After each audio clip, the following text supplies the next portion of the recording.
Yes, hello, and welcome to Survivor Debrief. My name's Eden Porter, the lucky loser from Survivor Titans vs Rebels, and with me as always is my comedic partner and real-life brother, Joshua Poitier. Josh, thank you for having me. Thank you for having me. It's good to be here. Big double ep. As we prepare everyone for the big finale. Oh, mate, how good is the big finale? How good is... do you like this splitting? Do you like the splitting it up? I don't. It kind of depends because, like, the two, it's quite pivotal stuff here with the people who are left. Like, it's really interesting stuff now because it's really the big plays of the game are finally getting down to it. There's still enough room and enough votes to actually do stuff. So I don't feel like I need them condensed at this point because sometimes, like, this is more exciting than the finale. I think these little bits of really getting down to it. It's interesting doing a full 2-hour episode with only 4 people left in the game and a reunion stuff at the end. It'll be interesting to see how it sort of breaks out in terms of the episode breakdown. Yes. But first of all, Jeff had a chat to the camera, breaking the fourth wall at the start. And he was saying the two themes of the season were like shifts in power, like there wasn't just one big homogenous group taking out whoever the biggest threat at the time was, which I really liked. Mm-hmm. And the social game, like a couple of people got completely blindsided to the point of that they were like pretty upset. Yeah, I think it was great. I think he's nailed the head. It was a nice little seasonal recap at a point where there's still a lot of people in there. I think the biggest thing about the shifting power was really interesting because it really has felt like it really has felt like each vote everyone's just made a new decision and just reset and reassessed and go, well, what's on the table now? What am I going to do here for myself? Like, it felt like that every vote almost. It feels like there were more people in the game willing to do things and willing to shake up things a little bit and flip over, which makes for a really enjoyable season. Because what ends up happening is sometimes you get people that are like, well, I'm not a target, so I'm not going to poke my head up and I'm just going to coast along for as long as possible. Yeah. And then try and do something at the very, very end. But you can see from this season that might not work out the best for some people when they finally get there. I just want to touch on Operation Italy, the fallout from Operation Italy. We love Chef's Kiss. Operation Italy last week. But this time, so straight up, Teeny jumped ship. Teeny's like, I'm off. And that's, if you're Operation Italy, that's a bad sign. If Teeny's on board with you, things are going to go wrong. Teeny's part of the plan. Look out. Yeah, I know. It's unfair. And then Sue I thought I knew what was going on, but then Teeny was part of my plan. And now I don't. The other one that pops up is Sue's like, I'm in trouble. Sue, you're not in trouble, mate. I'll stop you right there, Sue. No one's coming for you at this point in the game. But it actually looks like Andy's flipping has sort of got some people on edge, especially it seemed like in the jury as well. It seemed like people didn't look at that like that was an awesome game move. That was really good. It's like bloody Andy flipping around again. Yeah. He's ruining everyone's game. It's a really interesting like perception of that. Yeah, I think that sort of comes from the personal relationships, and it can either go two ways, right? I think if you feel close to someone, them doing that kind of stuff, you can either be like, oh my God, they betrayed me, or they were blowing smoke, or they can be like, oh my God, they're so good at this. It's crazy how much awesome stuff they're doing. Like, it feels like Andy totally, from what he told us, he had good relationships with everyone. So maybe that's not necessarily true. I think it's interesting as well because it seems like people on the jury are not respecting Andy. But people in the game are like, oh, maybe Andy's doing a lot more than we think. Maybe he's doing this. But I think it's the perception of Andy at the start of the game. I just think it's so hard to shake that off that no matter how many big moves you do, people are still going to look back at that and be like, that's still coloring our interpretation of Andy and that he isn't this like master manipulator. Yeah. And that he is genuinely just flipping around and ruining other people's game. Like, it feels like they're, and you can see Caroline's reaction at Tribal Council. She was ecstatic. Yeah, that managed to happen. So it was really interesting, and that perception. I think maybe it comes down to as well people assessing: are you doing this for the sake of a move, or do you have a plan here that you're executing that says Operation Italy gets pulled off, and then next vote is this, next vote is this, next vote is this? Like, I think maybe they're seeing Andy as like, I'm gonna, as he kept saying the whole time, he's like, all the doors are open, all the options are on the table. Like, it seemed like he was, which is good to be adaptable and changing, but it did seem like I think people maybe were like, Andy's doing anything.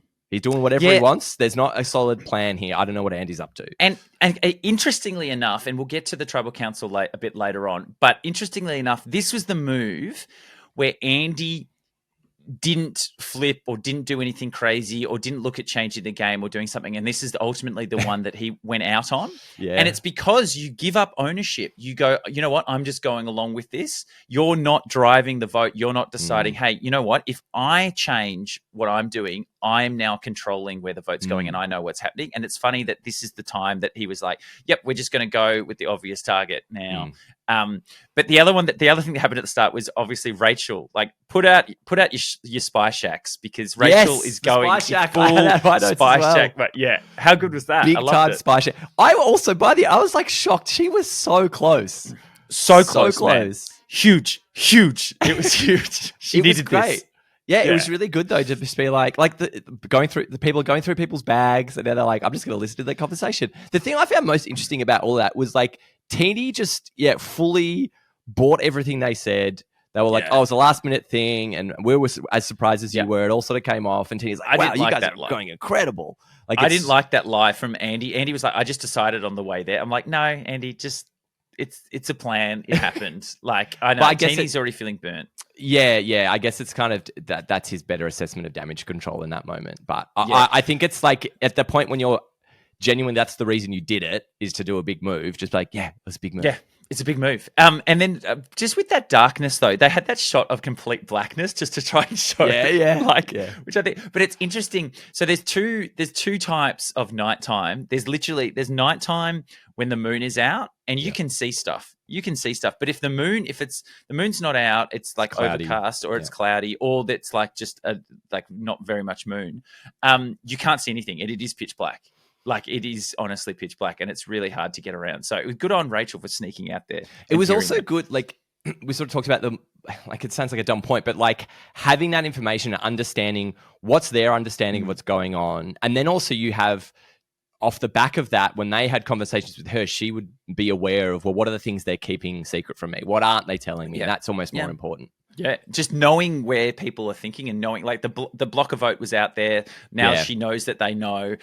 So I think when that happened as well, I think Rachel now goes, I need to lock in Sue, because if it's all of them versus me, then they could do some funniness. Like, she already knows she's not going home, but then again, they could then split on someone else, and then she loses control of who goes home. So I think she knew if I pull Sue in, they can't split the vote very well, because I've got to block a vote.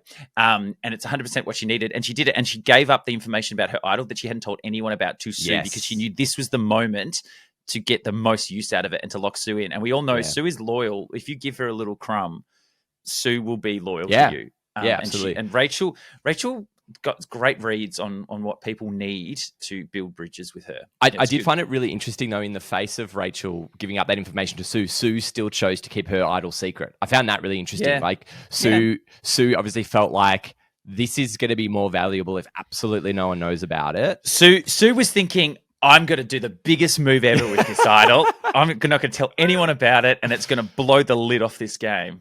Or will it, Sue? Well, the only chance Sue had there was like, it would be hard not to play it on yourself, but in those last couple of votes, didn't need it because Rachel was going to use hers, but like probably not using it on yourself, I think would be the bigger play for Sue. I've got a section later on that's like, how should Sue have used her idol over these two things? And so we can break that down a bit later on, but let's just get to the challenge now. So challenge, it's a good one. Puzzle at the end. I am surprised Rachel didn't smash this out. She seemed to like just sort of panic or something, or I don't know. She was winning at one point. Yeah, I guess just going around, and then some little middle section throws you with the survival letters. It does get easier the more you do it. So when you get near the end, it suddenly ramps up. Together, I was thinking, like, would it be could you have laid your buff out and just put it there next to you so you could just directly copy it? So what I would do, the logos were on like flags and banners at the challenges. And so when we had to do that, you could look at that flag and go like, okay, it's like here and stuff like that. Little things like that. So then Jen wins and Sam says, no, don't take me, whatever you do. Yes. Which I think at this point they wanted to divide and conquer a bit more. But Sue and Teeny go. What do you think of Sue and Teeny's just picks? just on Sam's thing, it genuinely did feel like I can't eat food right now. It sounded like it was like, I won't be able to eat food. I will just come out the other end. Don't bother. It's not worth it. But I think based off that Operation Italy is still still working its way through. The invading forces haven't quite left yet. I think taking Teeny was right purely because of the meltdown that happened last time. So I think you can't not take Teeny. It's hard. You couldn't really take Rachel. Like, it's kind of, you're left with what you're left with, right? You don't want to be Andy. I feel like you could probably reasonably chat to Andy about the reasons. Hey, we did that move. We're locked in. We're rock solid. So I think it kind of made sense of who she took and trying to curry some favor. Yeah, I think it made sense as well. Teeny getting drunk and just loose lips, spilling ships everywhere. So this comes back to something that I went into the game. One of my philosophies was the best lie is when someone else is lying for you and they think it's the truth. Teeny isn't lying. Teeny isn't trying to sell that this is a fake idol, that it's actually real. Teeny goes, I know this is a real idol. So, oops, I accidentally said it. Oh, okay. Like, that's the best thing, is you give information to someone that you can convince and then allow them to sell that lie to everyone else, knowing that it'll get out there. And that's the best lie. And it was quite a funny realization from Jen to be like, I wasn't even trying to do that, but like, thank you so much, Teeny. And it worked so well. It was brilliant, So then we get into the scramble, and I just want to flag, I think Sam and Andy made a huge mistake. Obviously, they made a mistake, but they made a really big mistake by being honest with Rachel and just putting it out there. And just, it seems like they were just relaxing. They're just like, well, the logical move is to get rid of Rachel now, and there'd be no one that wouldn't want to do that. So this is just definitely happening. Why they didn't think there could have been an idol, I just don't know why they just totally discounted that, completely. Yeah, it seems it maybe because they feel like, well, if she had one, she's the kind of player that would have definitely brought someone in. We would have known about it. She would use it a bit more dynamically rather than just holding it as a secret. Because it is quite rare, I feel, that you see a completely unknown idol right through this late in the game. Like, I feel anyway, I don't know if it's been in recent history, but it seems like so often people are just happy to use it as currency, and everyone knows, and we can't vote for this person because they can play the idol. Whereas I think that this is a great example of like saving it to when you really need it. It can have an incredible effect, but you don't have to game plan around too much. Like, Rach didn't have to do a lot of weird, crazy things. And this happens, and then we'll play the idol over here. Like, it was very clean. She was like, I'm going to play dead, and everyone's going to come after me. And like, okay. And so she played dead so well as well. And she had this really emotional sort of reaction to it that came across as really real. And I think it's the old, like, it's the old acting technique of going, I'm upset because these guys, I actually quite like these guys, but I'm going to have to vote one of them out. But I'm using that emotion to portray that I'm upset that I'm going home. It was really interesting because it was real. She was genuinely upset. Well, it was a really interesting moment because I was thinking as soon as the three got picked to go off, I was like, oh, this will be an interesting trio. Sam, Annie, and Rach, particularly because they started the game together. And it's like so much has happened since then. And Sam said it later in the episode where their games never really aligned. Like, it was like it seemed like they should have worked together, but then it just sort of didn't. But I was shocked that I think, and it came back to what you mentioned last week, I think it was the no shot in the darks. It's like the truthfulness and the honesty and in the face telling someone, it sucks, you're going to go home, is because there's no shot in the dark. So it's like, we're very, very comfortable, you're going to go. I think this shot, I'm not 100% sure. I don't think you can use this shot of the dark so late. I think it finished at 7. But I retract my statement. No. But the mentality, I totally agree. The mentality of it, when everyone gave it up, the mentality did shift that this is the sort of how you can play the game. And there was a lot of jury management, a lot of, hey man, you're going home, it sucks, but like, I'm actually, I'm not being a jerk to you, sort of thing. Because in the face of that, I think Sam, like, you'd be hard pressed. It's kind of like, why am I going to try and convince Rachel that I'm going to go with her and vote for Jen? Like, is there value in that? Obviously there is. But like, I can understand the logic of being like, she knows, like, I've just worked with Jen and Andy on this last vote. Like, I'm probably going to go with them. She knows I think she's a massive threat. Like, it kind of makes sense that you wouldn't hide it so much. But I think particularly Andy, if we could just talk about that, the way that he essentially counted his chickens very, very early. Oh, he was chicken counting. It was till crazy. The cows came home. It was crazy just to be like, what arrogance as well at that level to be like, so when you go over to the other side, which you're definitely going to do in a few hours' time, here's a bunch of cool stuff I've done. Yeah. So it's that weighing that up of, and like, she was telling Andy, "Hey, Sam beats you in the end. Sam's done this stuff." And he just takes all that in, and he really loves that. And his reaction is always, "Oh, well, actually, yeah, no, I need to remind people that I'm doing this stuff." And so that should have been like in previous episodes, that would have worked on Andy, and he would have gone, "You know what? I'm going to do something now. I'm going to flip it up and change it." And he didn't. He decided not to do that this time. Rachel picked up that he wasn't going to like give her an inch, and then ultimately he talked Rachel into voting him out, which is wild.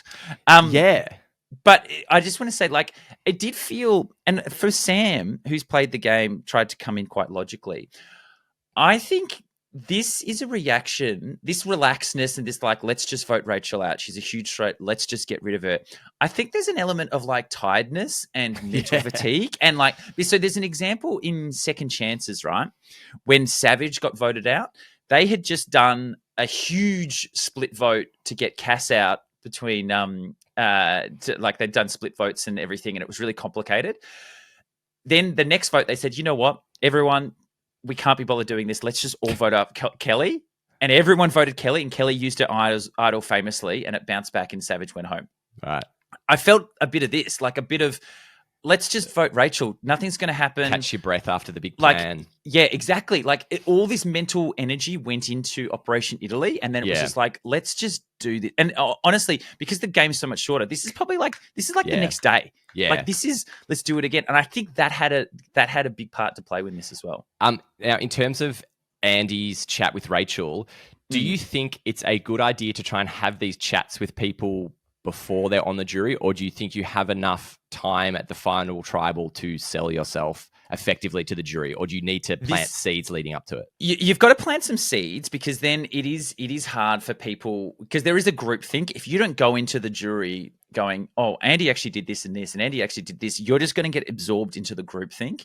You're just going to get absorbed into the Andy's a flipper, he doesn't know what's going on sort of stuff. So you've got to plant seeds, but it's so hard when they're still in the game, and to talk down to people and like, well, yeah, because you're going home now. Yeah, it just feels so. It feels real gross as well, because it's kind of like you're completely taking away the agency of that person. And we kind of saw it with Jen a few episodes back, where she was sort of like, I'm done here. Well, I've just got to try and not get voted out. Like there's a reluctance there that I think Rachel played on very, very well, that allowed everyone just to buy it and go through. So I think kudos to Rachel in that moment of just and not even with Sue, like just really accepting to be like, yes, I'm going, and Sue like not blowing it, I guess, Yeah.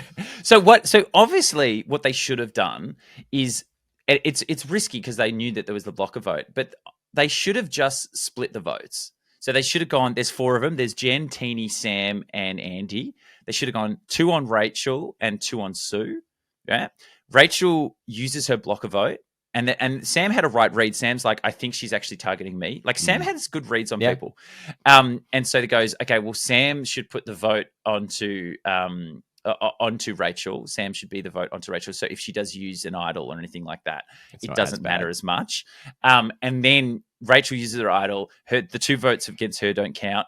Their 2 go on to Sam, and then there's 2 votes. Yeah, there's 1 vote on Rachel because the other one is blocked, and then there's 2 votes on Sue, and then they re-vote, and then Sue goes home. But that's not advantageous to people like Teeny, because Teeny wants Sue in the game, because obviously I think Teeny thinks, well, I can beat Sue. Yeah. But for the greater good, it would have been something that, it would have obviously saved Andy, and I think Andy needed to think about doing something else. It was quite shocking to me how, and we've moved on to the tribal now, like with Andy, the way he's been playing these last few tribals, like it was almost shocking that like what felt like in a flash, he was like, oh, now Andy's gone. It's like, I know it did, and I've been doing so much. I do feel that like there's so much of the season was through Andy's eyes, and it does feel sort of like a bit of an unceremonious, like going out. Yeah. It did feel anticlimactic after all of this stuff. And in hindsight, it's a weird edit for someone going out at 6 to have all these things happen, the ups and downs and everything. And then it was just like, Rachel was just like, oh, yeah. I think it's in the face of that first meltdown. Like, it's been quite remarkable, the stuff that Andy's pulled off. But I think it speaks to maybe Andy didn't. And again, you've gone out on an idle play, so it's a bit hard. But it didn't really strike me as Andy locked down anything. So just broadly, do you think that's a good strategy to be like, I'm going to jump between? Because it didn't seem like people wanted Andy out. Like, it didn't seem like he was ever on the radar to go out. So do you like this sort of play of Andy to be like, all the doors are open, I'm moving around, I'm still orchestrating moves? I think if you're a lone wolf and this has worked for you so far, continue doing what you're doing and then try and get to the end, knowing that you're going to annoy people. See, Andy made the mistake of thinking that he has to get people on side. And being like, I've got to cajole people that I'm getting rid of. No, he just needs to go to the end with Teeny and Sue and just be like, I'm out of these three, I'm the one that's actually made moves. So either respect it or don't respect it. Well, I actually did some moves. Comparing him to someone like Sam, it's like, yeah, I feel Andy did way more than Sam. I think Sam lost Sierra, felt like he was on the bottom and is just like clawed his way through. Whereas Andy, I felt like he was jumping around a lot and actually making moves. Yeah. So ultimately, I don't think anyone was targeting Andy. But I do think that Andy talked Rachel into voting him out. It's brutal. It's absolutely brutal because the reaction from the jury makes me really think that Andy would have been a 0 vote finalist, like, unless he goes to the end with someone. Like, I think Rachel beats him. I think Jen beats him. I think Sam. I don't know about that. Yeah. But that would be more interesting. But the jury was pissed at him, man. Yeah, I didn't quite understand that. Maybe it's like because they feel like those moves have sort of knocked out people who didn't quote unquote deserve to go out. Like the idea that when you outplay someone, like even tonight, it's like the way that Caroline went out was kind of like it was an incredible move, but it was just like Caroline happened to be next in line, and it was kind of like, it wasn't necessarily targeting Caroline. It was kind of like, she was the one that the next one in the line to get. So maybe there's a bit of that of feeling like that his moves got out people maybe they liked, or I don't know, something like. But it was a weird response. Yeah, I think the response was that this guy playing so crazily and flipping all over the place has ruined other people's games. Like, other people were being logical and doing things, and then this guy was doing all this crazy stuff. And because of this preconceived notion of that Andy is this weaker player at the start of the game, that's got that. Then that carries over. And it becomes like it carries like, oh, this person that doesn't really know what's going on is blowing everyone's games. Whereas if he hadn't had that at the start, I think Andy would have been seen as like a really big power player. Like, it's so interesting like that. So it saved him to a point. It stopped people targeting him, but ultimately, it didn't pay off. I did notice, though, on the jury, Gabe just will not stop looking pissed off. He just looks so pissed off the whole time. Angry, you just feel like he's like, I would have won this. I would have creamed this if I was still in. Oh, my God, this is so frustrating. I feel like he's thinking that the whole way. He's like, I was in such a good spot. And I think Caroline as well was probably thinking, man, I was in a good spot if I could have just gone through, because the two girls would blow each other up. I just want to speak on, now we're into the second part, that the Sue and Teeny, I'm amazed that both of these guys are not looking at doing something to win the game. They're not looking at changing things. They're not being the ones going, okay, let's move this around to make something that I can basically take some ownership of. It's really interesting. I think it's hard. Like, Teeny just has not known what's going on, has been out of plans, and it's like, it would feel hard. And we've seen Teeny try to get a plan up before, and it just didn't work. So I think maybe at this late stage, it's kind of like, let's just get to the end. And I did find it really interesting. It just became the Jen and Rachel show. And it was a really interesting thing of like, everyone has quite agreed that these are the two biggest threats. People. Yeah. But then it's like, but then these two people are saying they're the best. And it's like, because everyone's constantly saying it's got to be Rachel, it's got to be Jen. But for them to say that out loud in front of everyone, now that becomes an issue and that becomes a problem, which I found really interesting. Yeah. I think maybe Teeny's age might have something to do with it as well. Yeah. I forget that they are only like 23, 24. Yeah. And that there might just be a natural inclination to fall in line and to be like, yep, this is happening. I don't want to get voted out, because you feel so safe when you're not a target. Yeah. And you know that when you do something and you put your head out there, everyone's like looking at you, well, hang on, let's get rid of. And so sometimes you get a feeling of, well, I just want to get to the end and then I can at least talk my game up. And if people are annoyed, like I'm sure Teeny probably felt, if I go to the end with Andy, people could be annoyed at Andy. And if I go to the end with Sue, people could feel like Sue hasn't done anything. So I could win. But still, the way to get through is to do things. And I think Sue is totally on the path of, she just thinks if she reveals to everyone her true age, people are just going to go like, bravo, Sue. A hidden idol and a hidden age. There's Sue's big plays. Big moves. Sue's big move. And she's not thinking about who she's sitting next to. She's thinking about what I can say at the end. And so she's not thinking, oh, if I'm next to Rachel, I'm going to lose. Well, if I'm next to this person, I'm going to lose. Sue feels like one of the only players almost this whole season to speak about loyalty. And it seems like that's been Sue's thing. And I feel like that's what she's going to plan to be like, I was loyal to Gabe. I was loyal to Caroline. I was like, and I got through the game this far. But I agree. I don't know what Sue can hang her hat on, especially with the idol. It's like, maybe Sue would have been better served to be like, I'm going to do something with this maybe earlier. That maybe doesn't guarantee. Because do you reckon there's any insight that you could tell Sue, like, don't worry, Sue, no one's going for you? Like, if you're in her alliance, could you reasonably be like, it's fine, Sue, everyone wants to sit next to you, including me? Yeah, no one's targeting you, so let's use this idol somehow. Yeah. And I bet this is what it comes down to, and I want to touch on this for a second, is having tools. Like, it's very easy to say, hey, you should do something, change the game up and things like that. But for Teeny, they have never had any tools in the game. They had the amulet thing that they just threw away. They're just like, oh, let's just get rid of this. But when you don't have anything and you're playing from the bottom or you're playing from a position of low information, thank you.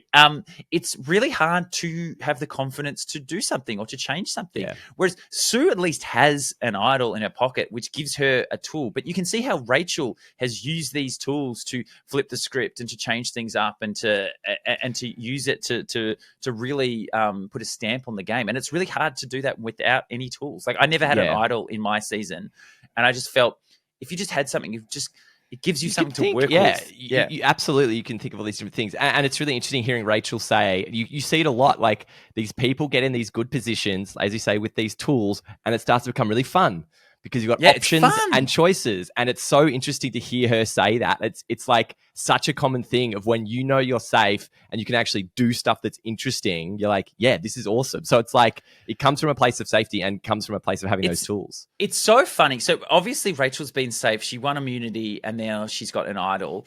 It just frees you up at Tribal Council. Like, you know, when she just called them out, she's like, we know exactly what happened. Andy flipped on everyone. That's exactly what happened. Like, let's cut the bullshit. And it just frees you up because you know you're not going home. Yep. And no matter what you say, and it's just so fun. And she talks about having fun. And it is because you have these little things in your back pocket to be like, I can have fun now. Yeah. Like, this is good. Until you use them all up and then everyone's targeting you. You're like, oh, God, it's not fun anymore. And then it's just like, oh, God, I've got to win this challenge. I've got to win this challenge, man. But speaking of challenges, Jen and Rach are really good at challenges. Yeah, they're just great. Yeah, and no one seems to be really near them at all. The other three weren't even coming close. Like, it did not seem that way at both of these challenges. Neither of them, and no one else was anywhere This stacking one looked incredibly difficult. Have you done anyone similar to that? No, but I think it's the old. You got to get the base, the ball sort of. You got to get the base right, but you've also got the ball a bit sticky or a bit like rough. I don't know whether you could do that, like drop it in the sand or something, but it needs some grip on it because those things were just slipping and sliding all over the place. That was one of the more falls on a challenge that I've seen in a very long time in terms of failures. They've done it a bit with the letter one this season. They just kept showing everyone's letters. You know how to spell immunity. Yeah. Well, wasn't there one of yours that like everyone consistently failed over and over and over and over? Oh, yeah, the ball drop one? Yeah, where the ball was going... The channels, the channels. And that went for so long, like hours, until we sort of like... I knew what we had to do, but it was just physically getting it. And it was because each person needed to do it as well. So you're only as fast as your person that takes the longest, and that's hard. And it just kept going and going and going. So I imagine this one, it didn't have the little time. I always love when they do elapsed time. An hour elapsed. Yeah. I always love it to do that. So obviously this is the most interesting outcome with Rach winning, and Jen possibly having an idol. And I love the amazingness of this total backfire for Sam. It's gone from, yeah, it's great. Everyone thinks Jen's got an idol. And it's like, oh, no, she doesn't. No, she doesn't. That's great. She doesn't, mate. I sold it too well. Yeah, that's exactly right. That's well, exactly it was a quite an interesting realization from Sam, as you say. Like, it didn't really occur to me to be like, oh, hang on a minute. If everyone's not going to go for Jen, that's 100% going to be me now. So it was quite interesting that also the amount of information that had been going around that Teeny straight away bought it was like, oh my God, like off on the face of it when they got told, it was like, yeah, it's definitely fake. And then Suresh like, they're definitely trying something on. This doesn't make any sense. Like, let's think about this a bit further. I'm just like poor Teeny. Yeah, agreed. Like, I just, and she they sort of said it there at Tribal. I don't know what's going on. I'm confident I have no idea. And it's just, look, that's not a great look for the jury. As a jury pitch, I was kind of like, I completely understand what you're saying, but you're not really doing yourself any favors if you make it to the end at this point. I like how Teeny got the little flashback to everything Jen said to me has been a lie. Like, that was, I thought that was pretty good. The Christopher Nolan moment, just replaying every step in her head. Yeah. And then her trying to sell it to the other guys and then them not buying it. They're like, no. Rachel was immediately like, no, they're doing this to make a split. So then they vote someone and like it all gets all funny. And it's hard to know who to believe in this season. Like, there's been so many good lies. There's been so many people that have just straight up go with me. Yeah. And do you reckon in this moment, because really Rachel and Sue were both safe tonight, does that give them clarity and comfort that they go, well, it kind of doesn't matter if it's real or not because we're either going to vote for Genevieve or like, you know what I mean? Like for them, does it come entirely different for them because they know they're safe? Yeah, I think logically, but this is where it comes back to my point before. When you've got to make a move, you've got to make something happen because if you just keep doing the logical vote, then you're not standing out from the crowd. You're not changing the game. You're not doing anything that you can basically claim at the end. So these are all these chances, and you get the chances dry up instantly.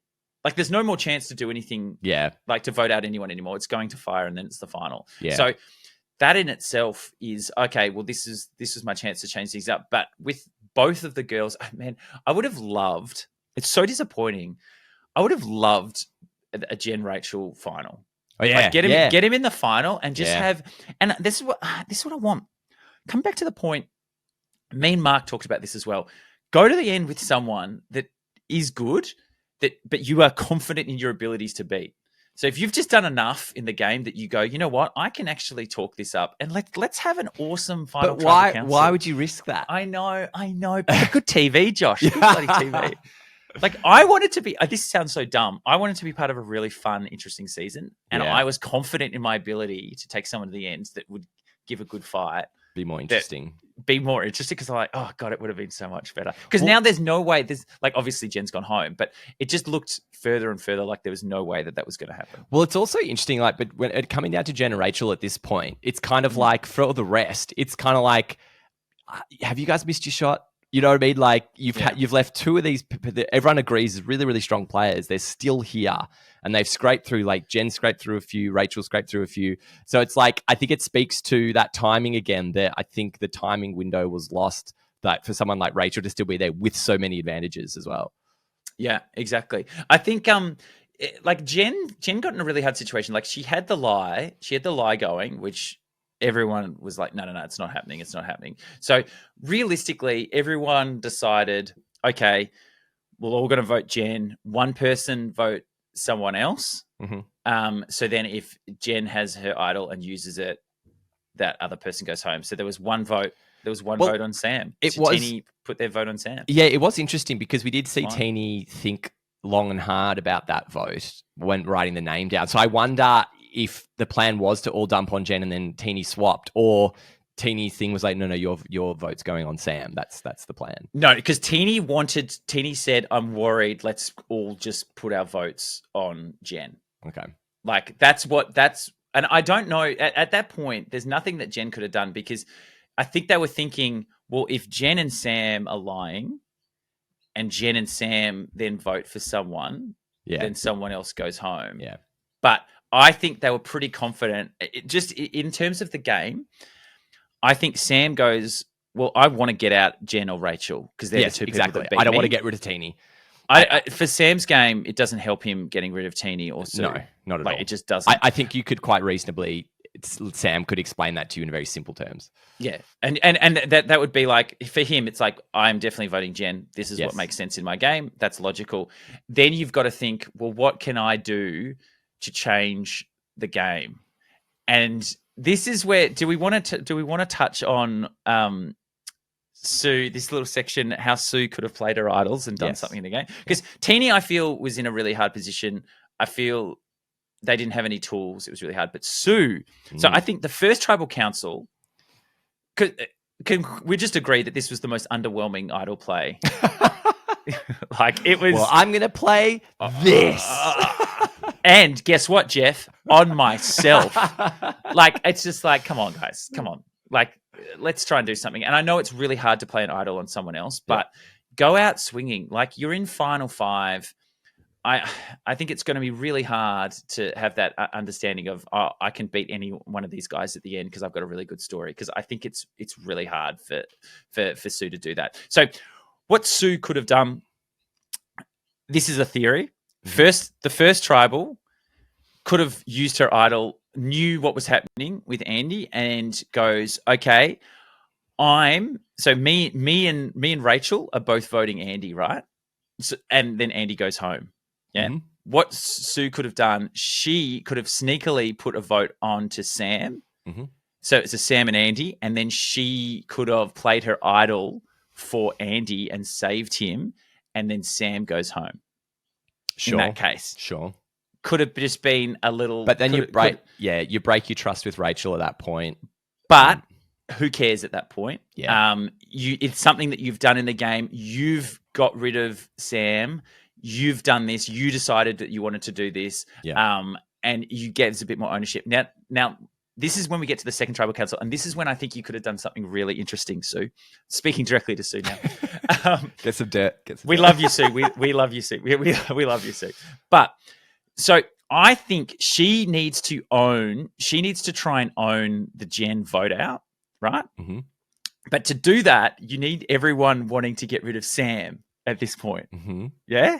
So this is when it gets really complicated. So I think she tells Jen and Rachel... This is my headcanon. This is going crazy.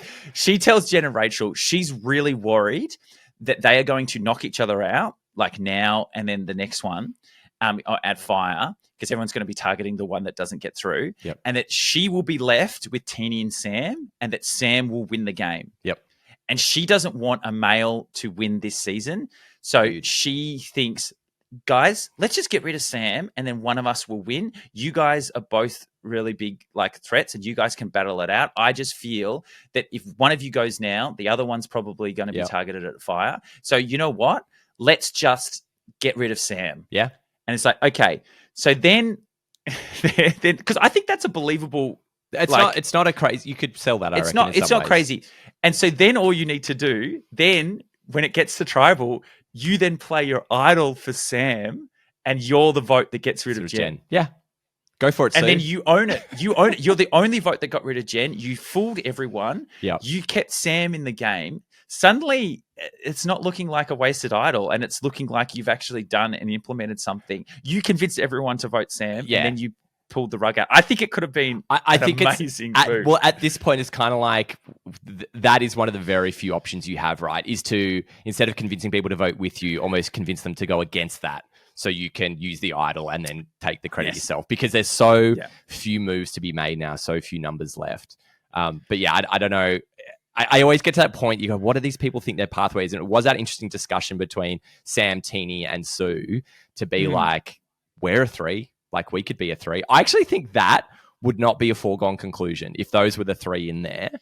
You mean in terms of final? In front of final 3, if we had like a Sam, a Sue, and a Teeny, I'm like, I can't split that super easy. I think it would be between Sue and Sam for me, because like Sam's been around, but like Sue's had her loyalties and gone along with people. Like, she's put herself in a pretty good spot. I just don't, unless if Sue had done something with her idol. Yeah, that's true. I guess you got Operation Italy, right? I just think Sam was part of Operation Italy, and that's such a big get, and he controlled a lot of the start of the game, and then he can have the narrative. Then he had to fight. He had to fight his way. Whereas I don't think Sue had to really fight. No, Sue was in a majority the whole way. But Sue did have blood on her hands. She did have red paint. But in terms of the shadow of Operation Italy, it looms large because you look at they did it, and then what happened? Andy went out, and then Jen went out. Ooh. So does this prove the point that you cannot make a massive move in this game anymore without bearing the consequences almost immediately? I think, yeah. There's the hidden idol of Rachel's. I think that just completely seals that. Like, you can't play around something you don't know exists. So I think that's the only difference you could have made there. But you're like, I actually think you're spot on. That comfortableness of like, we just did a big move. Let's do the easy one now. I think that's sort of dug the hole. Yeah. And I think Andy did talk his own game up too early. And early. It would have been really interesting to see Andy in the final tribal and how he was perceived. Because I think if he could convince people. Yeah, I think Andy could speak quite well. I think he would have spoken quite well. Similar with Jen, I do feel a bit sad that we kind of lost Jen after the Soul vote almost entirely. And it was just like, going really good, interesting then, a lot of interesting stuff. And then the Soul vote happened, and then she was target number one, public enemy number one, and we just like did not see anything. Apart from Operation Italy, which she was a part of. But then Operation Italy, she came back. She was part of that, but it's like, in terms of her driving moves and making things happen, it just seems like she kind of gave up and was like, well, I got nothing. I can't do much here. Even after Operation Italy, it wasn't like, and now we're in a position of power. It just felt like, but Jen knew I need to put my head down again. Like, she knew, okay, I'm a huge target now. I need to put my head down. I need to do that. Honestly, if Rachel doesn't win immunity in that tribal, Rachel goes home. Yeah, it's true. Yeah, like, Rachel goes home, 100%. Rachel goes home, and then Jen is in fire, and then Jen could possibly get through, and then Jen wins the game. Yeah. So it wasn't. I think she knew what she was doing. I think she knew that she goes, okay, well, I need to be smaller, and I need to get through these next couple of rounds. Yeah. It's just really unfortunate that they've left someone in the game that's just as good as those challenges as each other. Yeah, I know, right? Like, that's the other thing you got to think of. Like, who can I win challenges? Yeah. If you get rid of everyone that's semi-decent at challenges, then someone that isn't as good suddenly can win them all and look really good. Well, Sam was seen as a bit of the challenge for that, but that hasn't come through. I think the puzzles he's got nothing. Yeah. He's got nothing. Josh, anything else, or are we spinning and grinning? Spinning grin. It's got to be Rachel, right? It's got to be Rachel. She used her idol. She won when she needed. It's amazing how often people win immunity when they know they're going home. Yeah. And they go, I'm going home. I have to win this. Yeah. So I think that was awesome. I think she used the idol. She really talked Andy into getting rid of himself. She talked she's got great reads. Yeah. Well, and even like that little bit of a chat with Andy and Sam, like talking about Jen and still like working the pitches and being like, talking to people like, hey, at the end, if it's this person, like you're still reinforcing those ideas with everyone to make your threat level a bit lower, which I think is really important. She's consistently doing that. So good. I think so good. And then who ruffled some feathers, Josh? It was to rustle feathers, ruffle feathers. I'm going to go a bit out of left field. I'm going to say Teeny ruffled some feathers because Teeny had loose lips. Teeny was buying up what they were selling about the fake idol, real idol. So I think Teeny ruffled some feathers by just bouncing around with all this information, telling people things that they shouldn't have told and this kind of stuff. Yeah, I think that's pretty good. Get a drink into Teeny and like it's go time. Who do you think ruffled some feathers? I think you could say Andy ruffled feathers by not ruffling feathers, like by not doing anything. Rustle feathers. Yeah, thank you. But I think you're pretty good. Like, you could make an argument for Rach, like her idol play. Obviously changed the game up, but I think you could be right. I don't know. I've had another thought. The biggest feather rustling of all was Sue's secret idol play that no one saw coming. You said rustle feathers. And played it on herself. Oh, boy. What a move. She should have just done that and then just gone, not bad for a 56-year-old. And then wipes away the dirt of the contours. And was like, oh, my God. Yeah. and then at Tribal Council, then go back and go, you know how I said I was 56? Actually, 59. and then you get 2 bites of the cherry. So you lie, and then you lie again. I think that's good. That's Sue's play. That's got to be Sue's path to the end. Yeah. Yeah, exactly. Cool. Yeah, one more episode, Josh. One more big finale. Looking forward to it. It's been a great season. I think it's been a great season. Yeah. And let's just hit it off with a bang. Let's just go all out. Yeah. Just a reminder, if you do listen, make sure you rate us on Spotify, Apple Podcasts, all that jazz. Leaving comments on the clips and the videos as well just helps for discovery. So also thanks to everyone who comments on the YouTube vids. It's much appreciated, and we love interacting with you guys. So yeah. Yeah, please. Like and subscribe is the short way to say that. Classic. It's a classic. Cool. Okay, we'll see you next week for the last episode. Bye. Bye.